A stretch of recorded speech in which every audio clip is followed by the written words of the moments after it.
Well, what I also saw became aware of these beings, these holy beings, these angelic presences, and they all seem to be flowing off some supreme white light in utter adoration.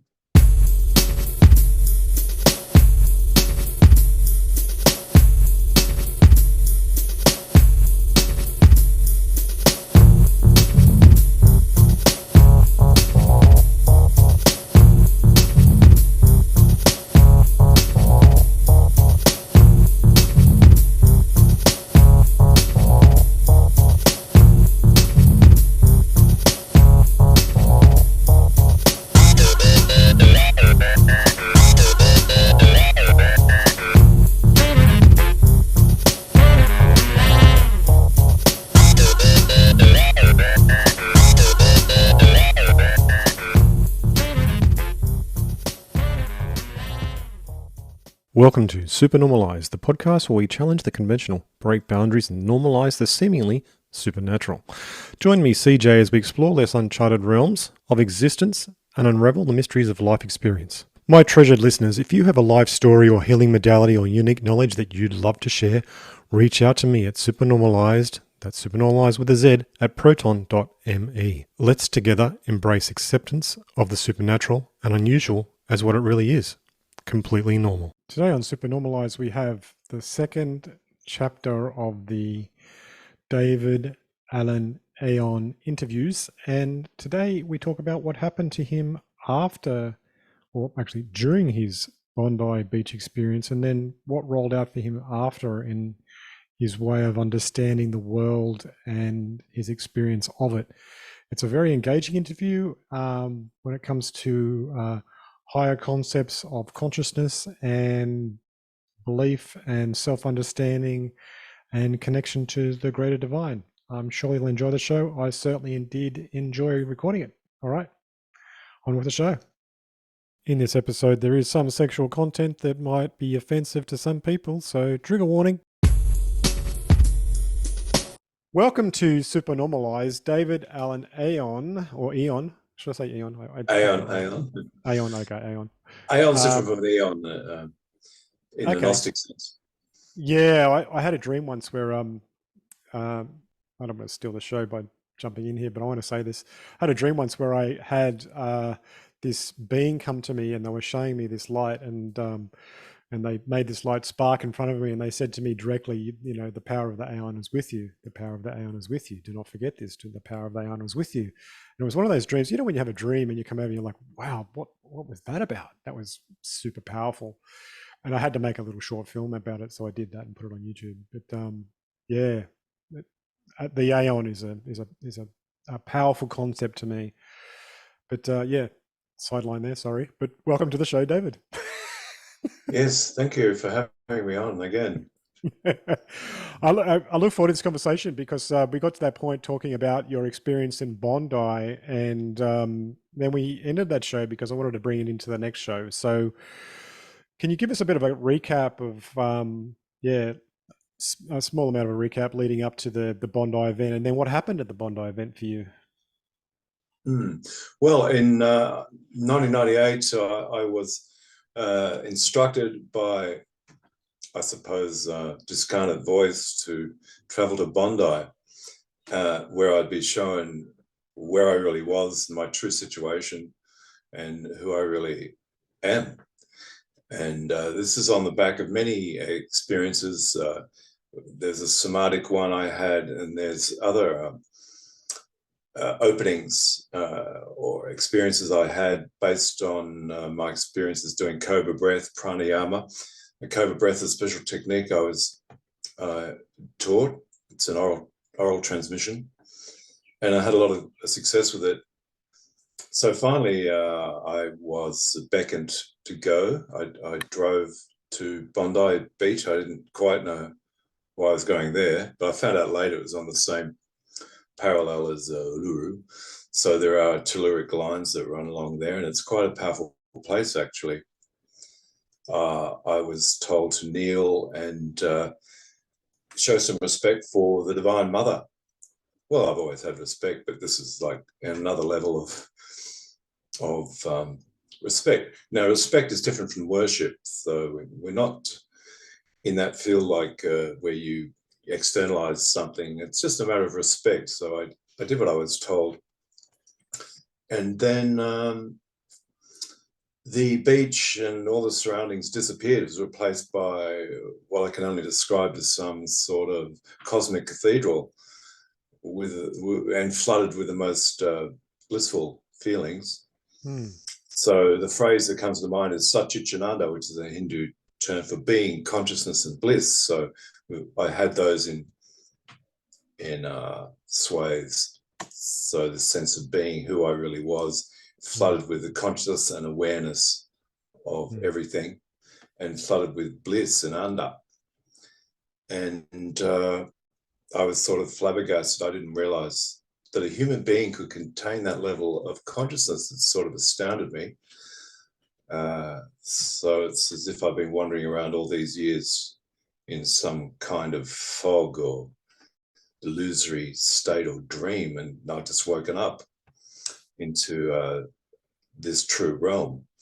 Well, what I also saw was, became aware of these in beings, these holy beings, these angelic presences, and they all seem to be flowing off some supreme white light in utter adoration.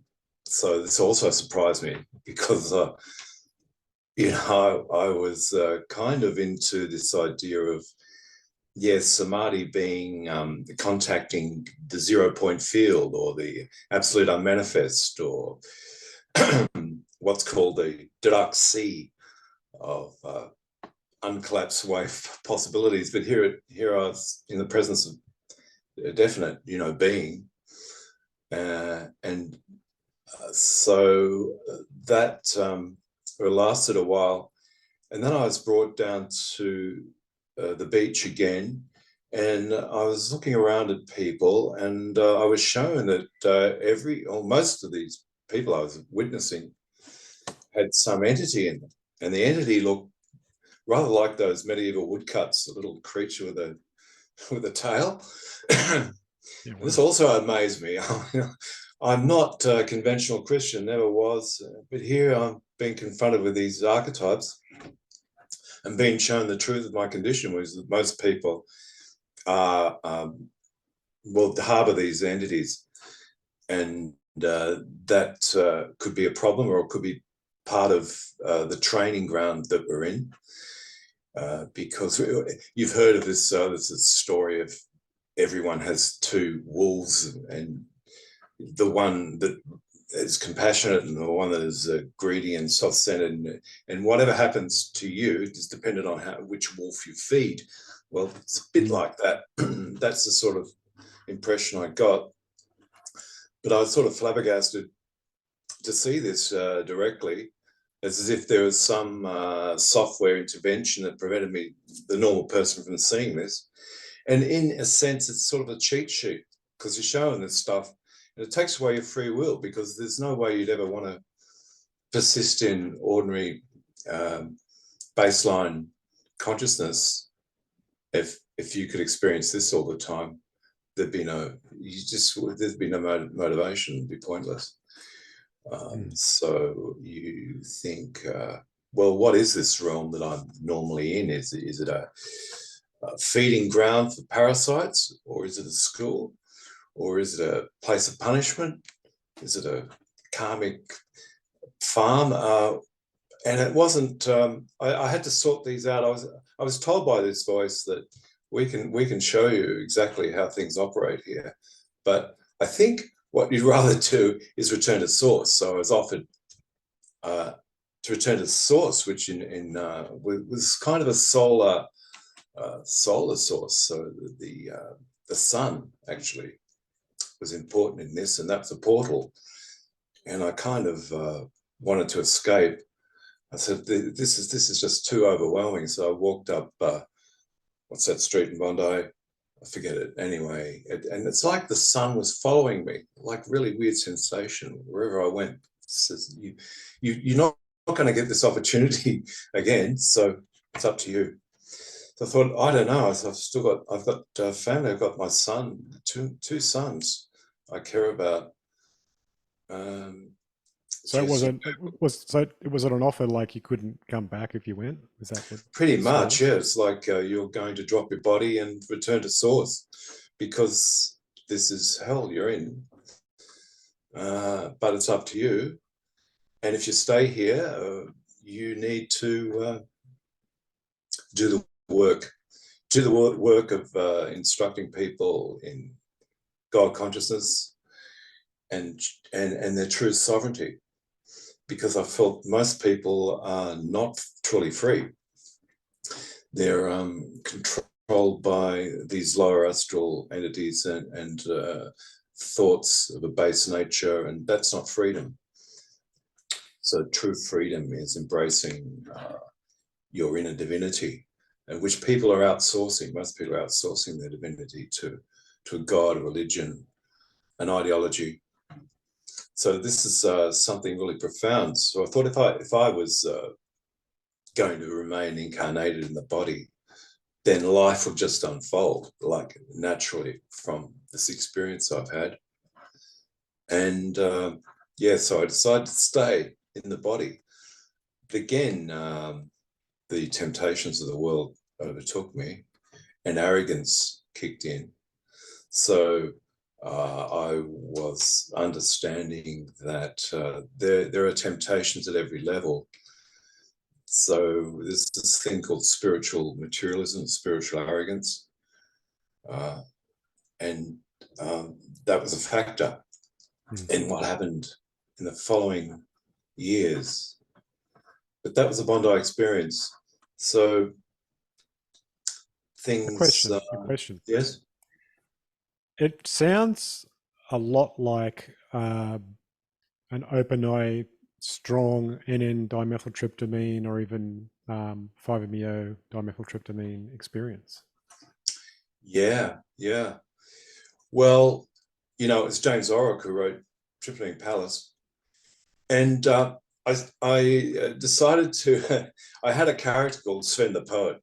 And not many people can say this. I think I can say it, but it just won't be true. But I was Finland's greatest living poet in this character I invented called Sven the Poet, and he would get up on stage and say, with my lines, I've brought grown men to their knees, begging forgiveness of their wives and mistresses. With my lines, I have convinced Obama to adore truth and Syria. With my lines, I have taken spider webs and spun golden orbs with them and redeemed mankind with my lines. And then I'd talk about, I'd address the crowd and say, you've been living these shitty lies when all this while you have been leading regal camisole lives in tryptamine palaces, the throne of God, your bedpost, making love to one another in alcoves of pure sapphire and onyx. And then I'd say, the lines I'm going to render you will take you through many lives. You'll be Muhammad, Buddha, Shakespeare. And then, I was trying to convey to the audience, that they've been leading lies in their life, driven by lust, envy, delusion, stumbling from life to life like an out-of-work actor. And so I turned my experience into entertainment. And I thought it was a good approach, because in this world, we're deceived all the time by, I don't know, the demiurge or the archons, who are sort of the magistrates who carry out the instructions of the demiurge to keep us confined in this terrarium that I call it. And I think it was Sarah Cahaldi, who's an alchemist, who said the trickster archetype is the only archetype that's going to defeat the archons, right? Because they use humor. They don't know how to handle humor. And it's just kind of a trickster archetype, because the trickster is always going to reflect what you say, turn it on its head, invert it, and throw it back at you. And so the only way to counter it is to be a trickster.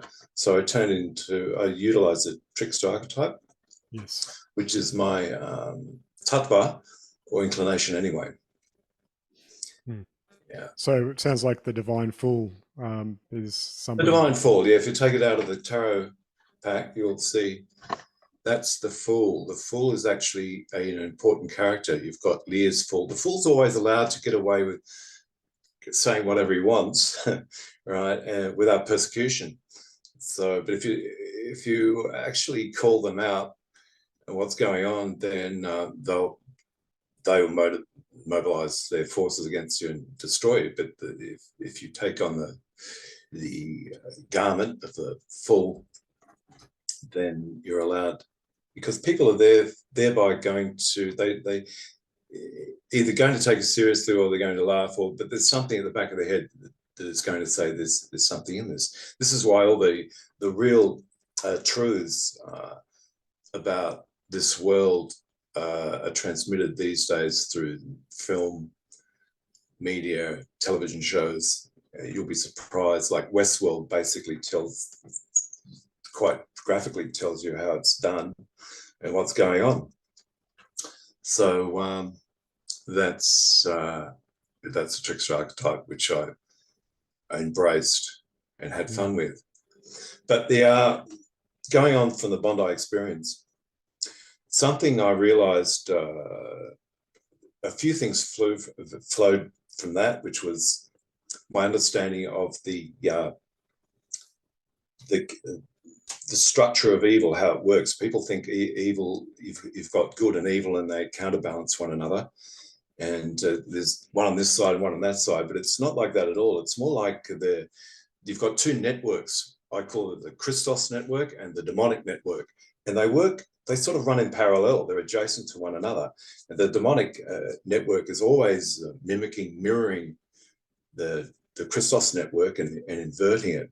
And a person, they're so close and so relatable that the ordinary person has trouble discerning when they're in the demonic network, when in the Christos network, because every principle is given a slight twist. For example, the yin yang, the idea that the good and bad arise mutually, and that light needs the dark, complementarity. Well, this is sort of turned on its head to become a principle of like evil is a necessary part of existence. And people get seduced and fooled by these subtle inversions, which take a truth and they invert it. So I wrote a lot about this in my blog. I call it the Q and M versions. The Q from the German Quell, which means source, which has the original purity of the idea, and it's always corrupted by the mirrored and mocked. I call it the M, the mirrored and mocked version, which inverts it, reflects it, and poisons it. And the idea is you cannot enter the heavenly realms if you're defiled in any way. So people are aspiring to escape the condition through spiritual work. But unless they're actually in God consciousness, unless they're at least opening their ajna, their third eye, they're always going to be fooled by language. And language itself is a kind of cybernetic AI.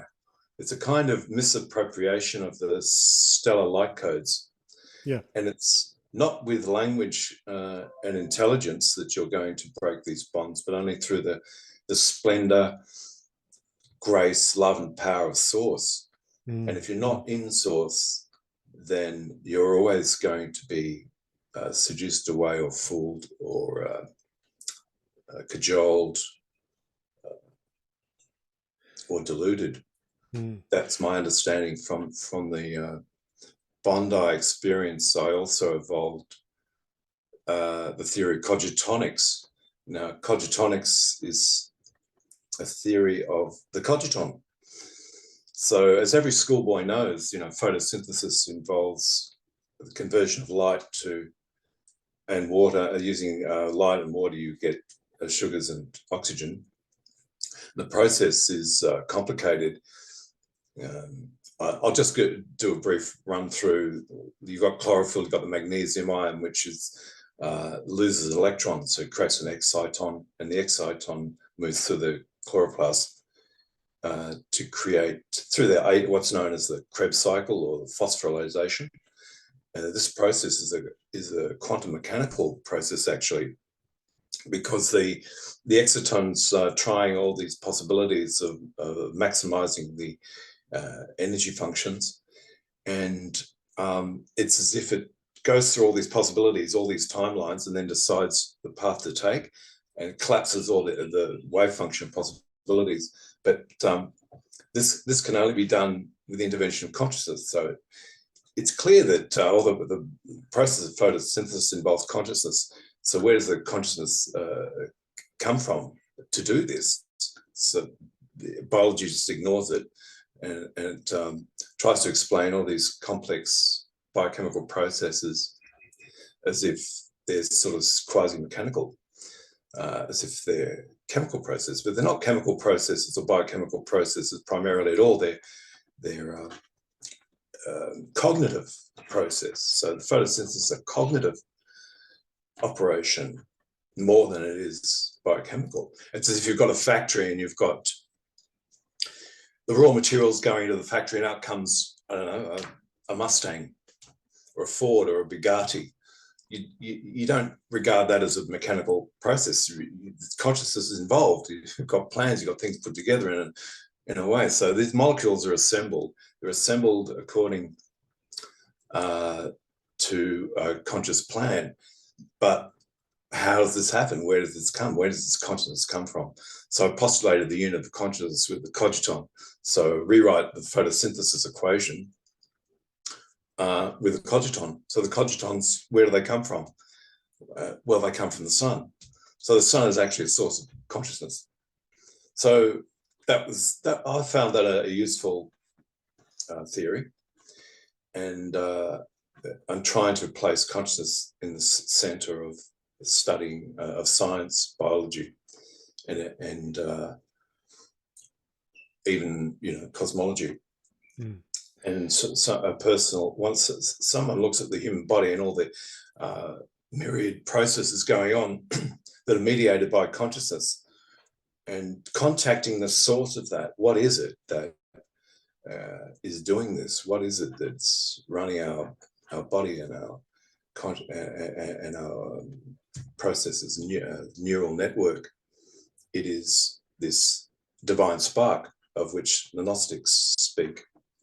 And it's this divine spark which the lower manifestations can't access, so they use us, so they're parasitic on us to run the simulacrum, the fallen world. So I read a lot about Gnosis, and I found this is very close to the truth. But again, the puzzle is, well, the Gnostics were quite pessimistic. They thought, well, this world is just nothing more than a feeding ground for these lower beings, that it's Yaldabaoth and the demiurge created this as a means of parasitizing humans.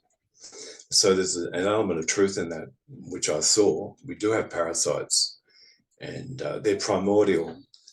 And I even gave it an acronym. It's called PEEP. It's primordial, etheric, enteric parasite. So it's primordial. It goes back a long, long time. It's enteric, which means it's centered around this region, the stomach, connected via the vagus nerve to the brain, and it exists on the etheric plane, which means it's not normally visible to probes or visualization, but it's there, and it's a parasite. It feeds off our source energy. So I wrote a lot about that. So in many ways, the Bondi experience prompted me. It was productive in quite a few ways. But yeah. So as a part of my deep meditation experiences way back in, God, when was it? When I was probably about 2021, when I was going very, very deep, there was a stage where I got to a certain point where I was seeing the world in a similar sort of way to what you described, but not as clearly, but it was there. And I got to a certain point with my understanding where then reality was a construct of either creativity or creation and distraction. That's what I got from it. It was like creation, distraction. And then by chance, I was at a party one time and there was an artwork on the wall and it said creation versus dissection. And I thought that was a better description. Like there's some, creative force, but it's also negative, and that's dissection. But there is a creative force, which is creative, and that's, the creative force. So it's interesting that you've actually pretty much come up with the same thing, really. I think it's probably a universal truth. Yes. We're there, we're given, the human beings is a lens through which the divine can know itself and observe itself. So it's a two-way process. There's a flow, a circulation. Is that the sort of thing you mean? Yeah. It was Alexander Pope, I think, who wrote about humans as a being placed on this isthmus of a middle state, being darkly wise and rudely great. So you've got one foot in materiality and another in the divine, where we're divine beings having these experiences, and we're tossed about on waves of lust, envy, derision, pride, and I think the test is to learn from it and move up the ladder of consciousness until you can witness these things. You don't become so involved and enmeshed in all this, and it's a state of what I call repose. And in fact, in the Enochian system, it's an ether of repose. And I went back to Bondi years later, to that same spot, and I brew a cuminata, which is like a nectar taken from the Cuminata acacia, which is called Ilbunga by the elders in the Central Australian desert, and it gives you a kind of connection to the natural world. So I drank some of the Ilbunga, and I went back to Bondi, and there was a certain beauty about it. Everything kind of seemed perfect. There was a tree there which was had formed itself into a position with, like, in the direction of the wind, the offshore wind, and there are three wheelie bins. I call them the three wise wheelie bins, and there's a woman in a bikini just looking at it, and I thought, this is all just connected and perfect, and without any tremor, without any doubt, this is the ether of repose.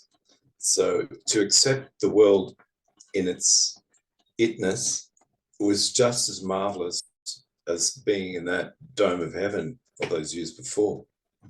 So it's another iteration of peace, tranquility, acceptance, beauty, love, and all those things.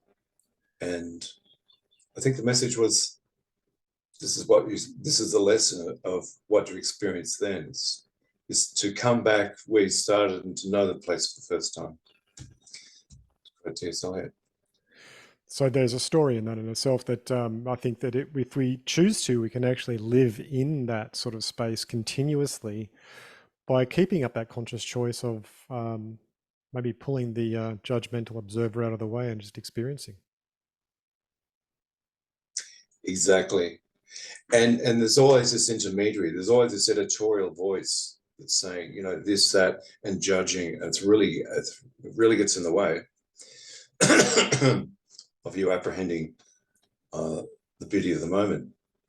So it's a task, and I'm thinking now that this so-called gift of language is partitioning and dividing reality all the time, in order to turn it, to convert it into this kind of AI, I guess, because everything becomes equivalent to some bit of coded reality, which isn't reality at all.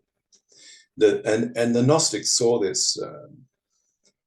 The biblical quote is, in the beginning was the word is logos, but logos, the Greek for logos, that starts with an L, which is a lambda, which is a kind of triangle, and it's to do with split. It's to do with splitting, it's dividing, it's separating, it's creating this oscillation. Yeah. So lambda, logos, people think, oh, yes, you create the world with the word, but the word's corruptible and incorrupted, and it belongs to, I think, which I call beast mind. So there's God mind and beast mind. Beast mind is all about division, misappropriation, control, domination, and mesmerizing people with images and language and conjuration. And it's Shakespeare himself who is the master wordsmith, who said in, I think, one of his last plays, which was The Tempest, deeper than did ever plummet sound, I'll drown my book. So in the end, he became disillusioned with language. Caliban says, you taught me language and my profit is that I can curse. So here we have, getting back to the Gnostics, the lambda, the logos, we can start questioning the value of language, getting behind it, getting into vibrations. So, I mean, words fail us, words fail me, but vibration never fails. And so now I approach people trying to feel their vibration and how much love there is there, rather than their facility with conjuration using language. So I imagine, when I approach someone, I imagine there's a field of lilies, and they're moving through the lilies and they're creating a movement, and the lilies are swaying. And that's how I get under language, and to subvert the Bengali intellect with the vibration of true emotion. And there's this great quote, I think it's Yeshua who said it: consider the lilies of the field, they toil not, neither do they spin. Yet there's not one, not Solomon in all his glory was arrayed like one of these. So I'm trying to get into the lily consciousness of plant life, which is just taking those cogitons from the sun, converting it into beauty, into those colors, and it's just simple and innocent. And that's a state I'm trying to get into. And that's what I'm doing. That's what we're doing in our workshops, where we teach God consciousness and innocence. But before we go there, we have to establish absolute purity of heart. So there are exercises we indulge in, we engage in. We're trying to cultivate the divine masculine, trying to ask forgiveness of our transgressions, which is quite important, because we are defiled beings. This is the one thing I got from Bondi, is that the human is a fundamentally contaminated, if you like, or defiled or parasitized individual, but most people don't realize that. And this is what prevents us seeing the full glory of the kingdom. And that's actually a redacted part of Matthew, where they say that we cannot see the full glory of God because of we entertain unclean spirits. And that's part of Matthew that was excised. But you'll find it in the tract Washingtoners. I've got a reference for it, which I'll perhaps put in the show notes, if all you can put in the show notes. Yeah, please. So I think it's a very important quote, because people read the Bible and there are references to exorcisms and devils, but it's all like, oh, this is just a one-off thing, and only Yeshua could banish the devils, the Gadarene swine, the possessed woman who said, what's your name? We're Legion, and he placed them in the pigs and they ran off the cliff. It's like these one-off things, but actually all of us, to a certain extent, have this parasite which is fed by our egotisms. And this is how the demonic network works. The demonic network, it's not the offhand crazy people, it's or the isolated person who's crazy. It's actually a network. It's a demonic network. They're all connected. They share intel, and there's a head. There's a commander. It's just the hierarchy is there. Just as there's a divine hierarchy, there's a shadow hierarchy, demonology, and this is why I went into ponerology. Ponerology is a theory of evil. And believe it or not, evil has to obey certain rules. Like, it can't really violate your free will. If it does so, then it suffers the karmic consequences. So it works on temptation. It works on using your character flaws to enmesh you further. So the sad fact is that this a lot of people succumb, and they move from the Christos network, where you should be, into the demonic network, which promises rewards in the world that is owned and run by the devil, I suppose. I mean, could the devil offer Yeshua this world if he didn't actually own it? I don't think so. He owns it. So I've recently come across examples of demonic possession, and it's really quite frightening. And in my own life, there's someone I know quite well who performed a freedom rally, Freemason in a lodge, Freemason lodge, and they came after him. And he started, he became paralyzed. Oh, no. We had a fundraiser for him to pay for his care, but he just got worse, and he was confined to a wheelchair for some time.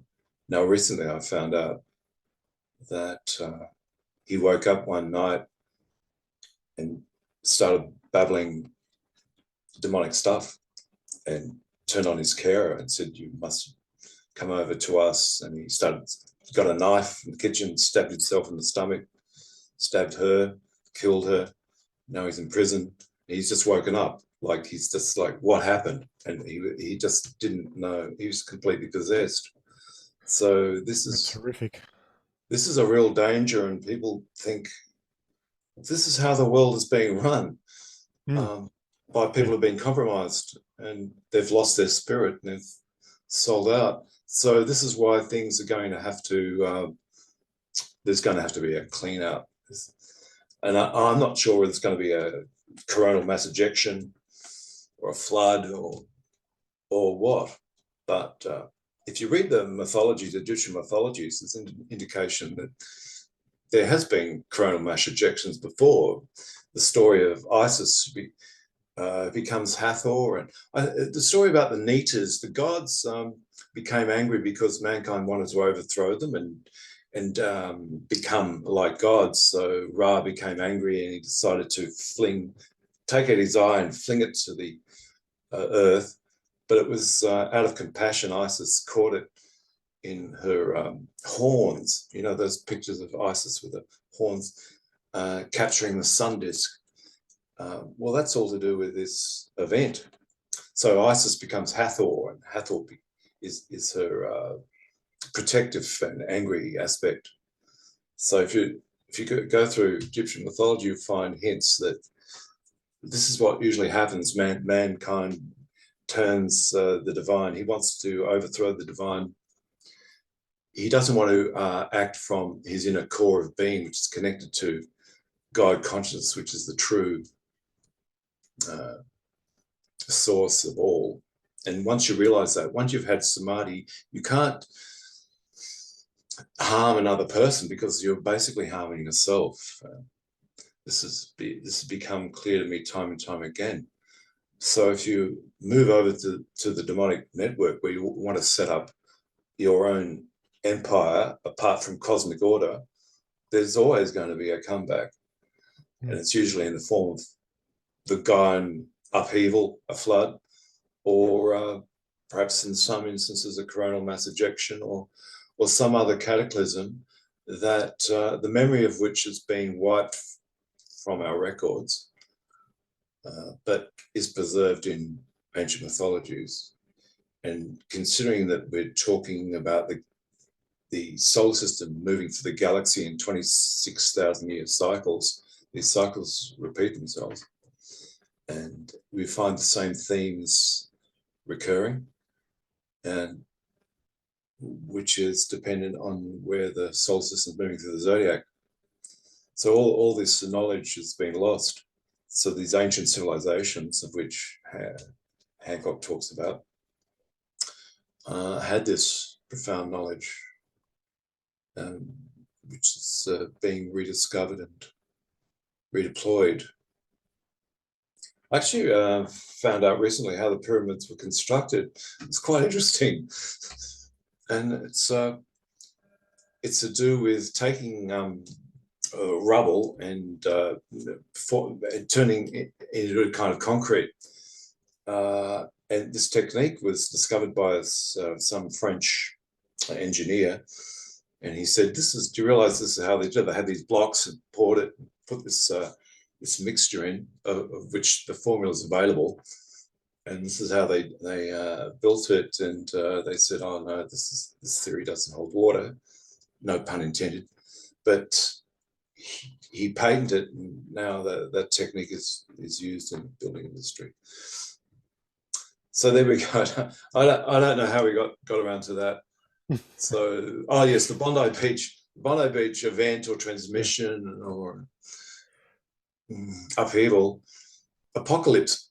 I think it's an apocalypse, because apocalypse actually means revelation. Yeah, great revealing. Or the veil lifting. That's what apocalypse means. So everyone has their apocalypse, their own personal apocalypse. And I think it was Mark Twain who said the two most important events in a person's life is A, when they're born, and B, when they find out why. And that was the Bondi Beach. So there've been a lot of things happen since then. And I was going to ask a question there around this, but do you think that the reason why a lot of this happens in cycles is that humanity, after a great reset, is in a divine sort of state, and over time loses that, and then attempts to try to recreate that connection through distractive and dissective technologies, which is the reason why we go down the line in time. I mean, even though time doesn't exist, but for us it does in some sort of perspective. And in doing so, we create technology to simulate that connection to the divine, rather than actually pulling the mask off ourselves and pulling the wool out of our minds that stops us from seeing it, and realizing that we're already there and this is it, and the heaven is the world that we're in. That's exactly right.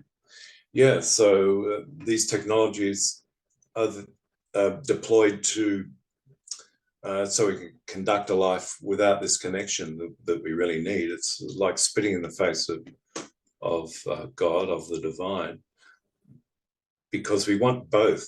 As I said, as Sven, this poet, says, heaven's not enough for you lot, you want hell as well. They want that. They want that taste. It's like, I don't know, you've got a sore tooth, and you get a sharp stab of pain. You can't help poking it. People want their depravities. I don't know what, it's something about humans. Maybe it's to do with the hybridization that occurred, where the DNA was tampered with to create this so-called race of obedient hominids that went wrong, because now we were given more power than even our creators, potentially. So maybe it's that. But what you said is actually, yeah, it's spot on. That's right. We want to create this artificial, this simulacrum, this phony world where we think we're our own gods, and who needs the source. But we sort of are and not at the same time. Mm. And I think that is the curse of our being, is that we do have ultimate power, but then we're not in accord with the We're not in divine alignment. intent. Yeah. We're not in alignment, that's right. Because we have to learn things, the common things like compassion, love, mercy, understanding, and discernment. Discernment's very important. It's a hard thing to develop. Maybe that's why we're in this so-called fallen world, this uh, fake simulacrum. It's to learn discernment, because as the more consciousness that you have, the trickier it becomes, because you're the part of you that wants to be a part, to be separate from the divine, the egotistical part manifests in all sorts of subtle ways, and it can learn the language of spirituality to conquer, manipulate, and seduce. So you've got a mobile army of language and ideas which can be corrupted. So that's part of the Q and M process. You've got source, and then you've got its mirrored corruption, which happens at every level. So, I wrote an essay about Adida Samaraj, who's this being who is said to be born enlightened, but he just bought this island and set up his own cult and committed. He posited himself as God incarnate, and carried out all these orgastic depravities. I know that guy. I've heard of that guy. Adida? I know who he is, but I've heard that exact same story for a lot of these gurus. It seems like as soon as they get to a certain level, then the demons turn on them and go, okay, well now we've got him. He thinks he's God. Let's get him with his weakest temptation, and that's always going to be sex. It's usually sex, and there's tales of the woman who felt this burning sensation on her spine as she was undergoing, anal sex, and he said it was like, this is the Kundalini, and he's just flicking ash on her behind. Yes, what? It's obscene. Yeah, that's right. Oh my God. But I've been following Adida. What was his name? He changed his name a lot of times, but he was a student of Muktananda, and I experienced Shaktipat from Muktananda, and he's using Buddha Vidya, which I'll get into later if you want to talk about Buddha Vidya. Yeah. But he achieved a certain level of samadhi with Muktananda. He said, "Oh no, there are levels beyond that." And he was getting a little certificate from Muktananda saying he achieved Nirvikalpa Samadhi. And Adida just tore it up. No, I'm beyond that. I don't know who needs Muktananda. So you look at his life. He's just, I don't know how he did it, but people in his presence have had these extraordinary experiences. Well, they can still be a channel, right? They can still be a channel of the divine energy, but there's they could be doing that at the same time as there is a demon manipulating their mouth. Exactly. You can use these spirits to evoke all sorts of experiences in other people, and it's called Bhuta Vidya. So there's a whole science of it in Hindu tradition. Bhuta is discarnate entity, and Vidya means knowledge. So it's knowledge of these entities, which they can be quite powerfully used. And I experienced that when I was in Peru. The curandero or the ayahuasquero said, "Well, what experience do you want?" I said, "Oh, I want, Christ consciousness." So he pulled from the Akashic record some image of Christ, and I did feel this sort of sense of holiness, but it's all artificial, it's fabrication.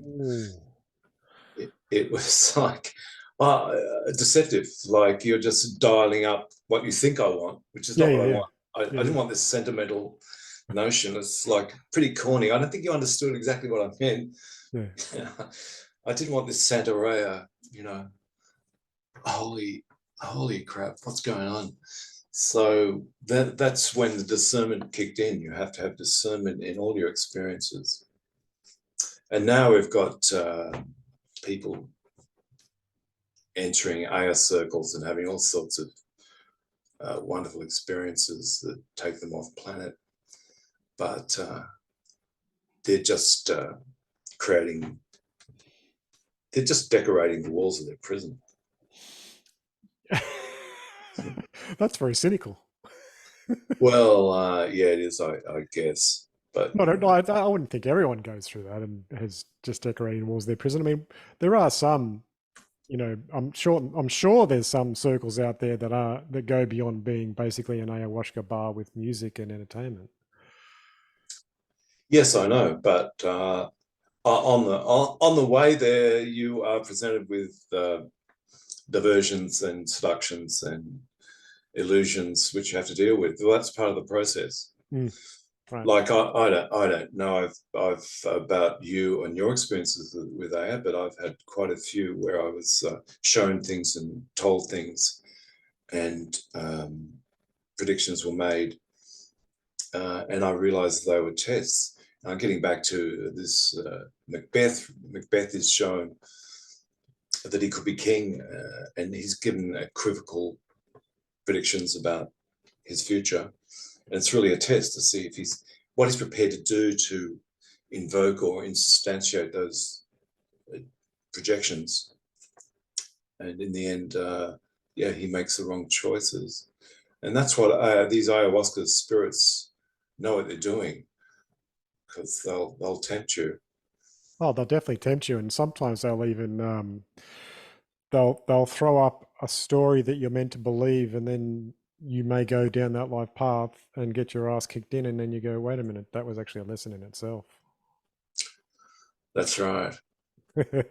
But It's not all love and light. It's not all love and light. I had an experience recently where I was shown very clearly that there's this sacred realm and there's this demonic realm, and the difference is like, it's not as if the sacred realm can entertain even a drop of this demonic realm, which you hear all the time from these pundits. There's no such thing as pure goodness. It's only defined in relation to the so-called evil, and we need both to create a coherent whole. It's just nonsense. No. They're just sock puppets. They're sock puppets. They've got absolute evil. It's like I'm not talking just people with bad thoughts or sinful thoughts. I'm talking absolute unbelievable evil. So you've got the Kabbalistic tree of life, the Kabbalistic demonic equivalent, and one goes all the way up to Satan, right? The other goes up to source, and they do it. It's like they're mirror images. So I call them enantiomorphic mirror images. So one can turn into the other, but one's built on the other, but inverted. So one of the things in ponerology, how Satan works by inversion. So that's how you know what you're dealing with. Everything's turned on its head. So the sacred realm is one where that's where you want to be. Once you experience that, you just don't want anything to do with anything that can contaminate that. And so, these portals are opening, but they're also closing. But I've heard from people like Sandra Bolt. Well, I've written to Sandra Bolt, who's you might say the person who is monitoring all these ayahuasqueros, and if there's anything like a governing body to make sure it's all above board, it's her. And I said, I'm told that these portals are closing, but they're not really closing. What's happening is that the demonic entities are leveraging their control over the astral and mental realm to contaminate people. So the people are entering these circles, and they're just not purified. Their vessels are still contaminated by the mental realm invasion, invasive entities that are there. They don't realize that they're there, and that's why they can't go any further. So it's not as if the portals are closing, but this is what we have to be careful about. And there's lots of people coming online now, like Bernard Gunther and Lisa Renee and Gabby Kovalenko. And Gabby Kovalenko is quite interesting. She's like 22 and she talks like she's an ascended, 60-year-old master. And where's this person coming from? Like, is she like an indigo or a starseed, or what the hell's going on? And she just talks like continuously. And you wonder, is this a psyop or what? Is this person for real?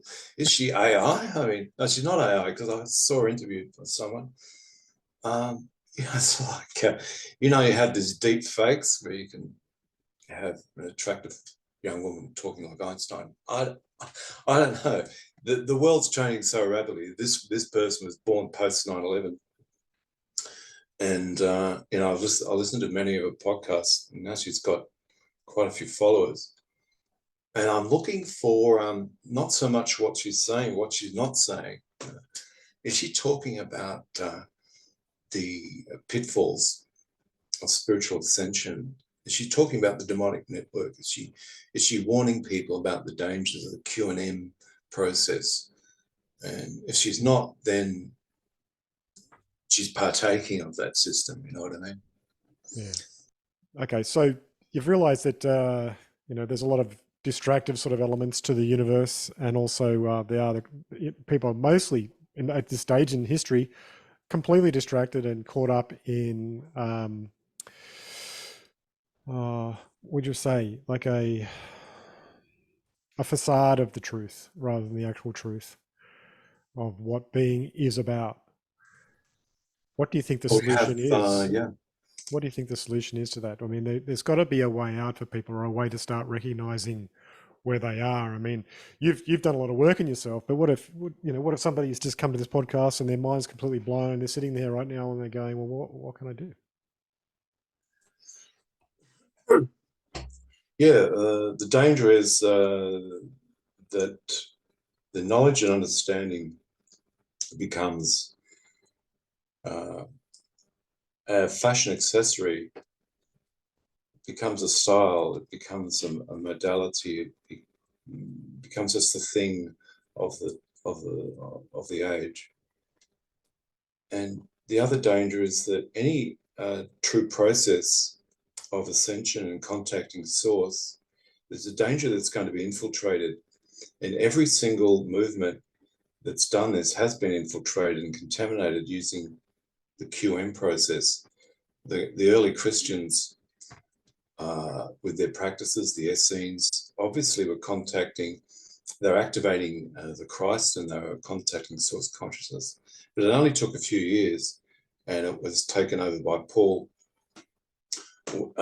with his blood sacrifice ideology, that Christ redeemed mankind through a satanic kind of ritual blood sacrifice.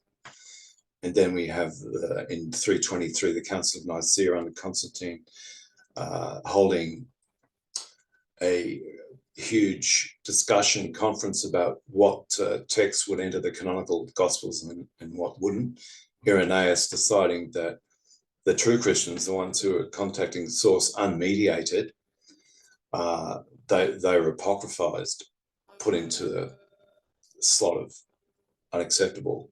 And so we have the Roman Empire, as in terms of militaristic empire, became an empire of spirit, which commandeered with the same hierarchical structure over the soul that the Roman Empire over bodies. So we have body, mind, and spirit being ruled by the Vatican, which claims, I think, ownership of all the souls on earth.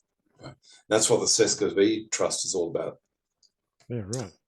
So the infiltration, the demonic infiltration of every aspirant, of every high value that humans hold, will be used, weaponized, diverted, and defiled in some way or another. That's why they had to go underground. That's why the early Christians lived in caves and did their rituals and their practices unseen from agents of empire. And that process is ongoing. So what I found is that you can't proclaim anything anymore.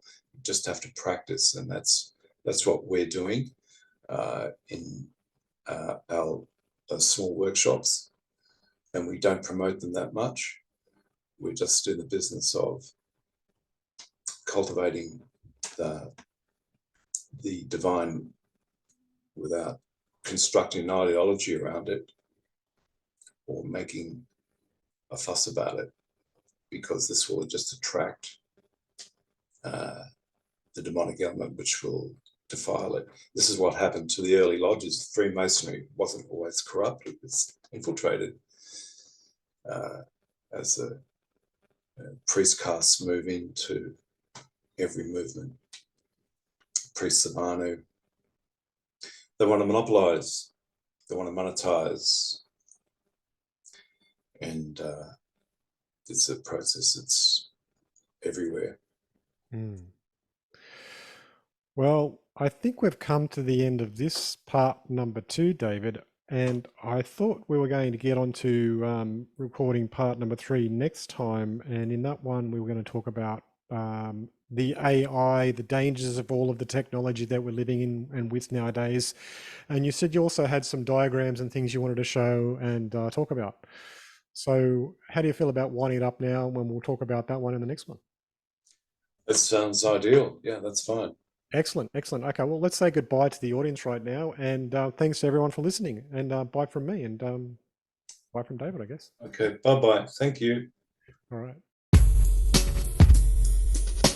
Well, that was another awesome episode with David discussing his experiences and his understanding of the natural world, or is it artificial world? Who knows? I'm not really sure what we're living in right now, but it can also be the heaven that we all co-create, and that's a matter of choice. And I think that came through in that conversation right then, and I hope that you enjoyed it. And if you did enjoy it, please, if you think somebody could benefit from hearing this show, please share it to one friend at least. And if you could, please get on your podcast app and give me 5 stars. 5. That way more people can find conversations that you think are worth sharing. If you've enjoyed today's show, you can also check out the show notes and find more information about David and his workshops and the things that he gets up to. And yeah, that's all I've got to say for now. But he's coming back on for the next show, and that'll be released in the next episode. So if you've enjoyed today, come back for the next one as well. Thank you so much, and bye for now.